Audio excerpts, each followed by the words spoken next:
Hi all. இன்றைக்கி நம்ம ரொம்ப யம்மியான ஐலை மீன் ஃப்ரை பார்க்க போகிறோம்.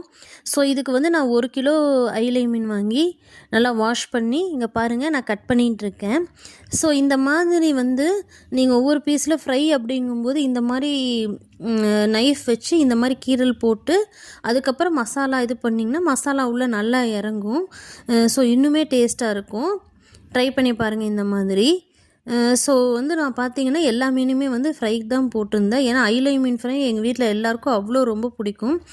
ஸோ நான் வந்து ஜிஞ்சர் கார்லிக் பேஸ்ட் ஆட் பண்ணிக்கிறேங்க.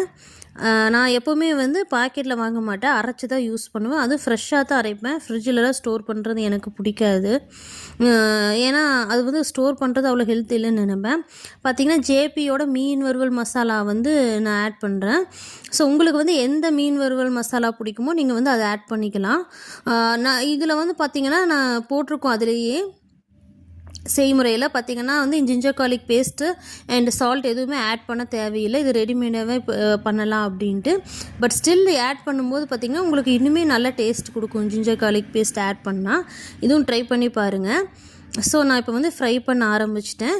இன்னொன்று, இந்த மசாலா கலக்கும் போது நீங்கள் வாட்டரே ஆட் பண்ண வேணாங்க. அந்த மீனில் இருக்கிற அந்த கொஞ்சம் வாஷ் பண்ண அந்த தண்ணி இருக்கும் இல்லைங்களா, ஸோ அந்த ஈரப்பதத்துலேயே வந்து நல்லா ஒட்டிக்கும். நீங்கள் ஆட் பண்ணிங்கன்னா மசாலா வந்து பொரிக்கும் போது பிரிஞ்சு வரும். ஸோ வந்து வாட்டர் ஆட் பண்ணாதீங்க. லைட்டாக லெமன் ஜூஸ் பிடிக்கணும் வேணால் நீங்கள் வந்து லெமன் ஒரு 2 ட்ராப் ஆட் பண்ணிக்கலாம். ஸோ இப்போ வந்து நான் வந்து தவா ஃப்ரை தான் பண்ணுறேன். ஸோ கல்லில் வந்து நல்லா பொரித்து எடுத்துக்கலாங்க. 2 சைடும் திருப்பி போட்டு ஒரு 10 நிமிஷம் பொரித்து எடுத்தால் போதும், நல்லா ஃப்ரை ஆயிரும்.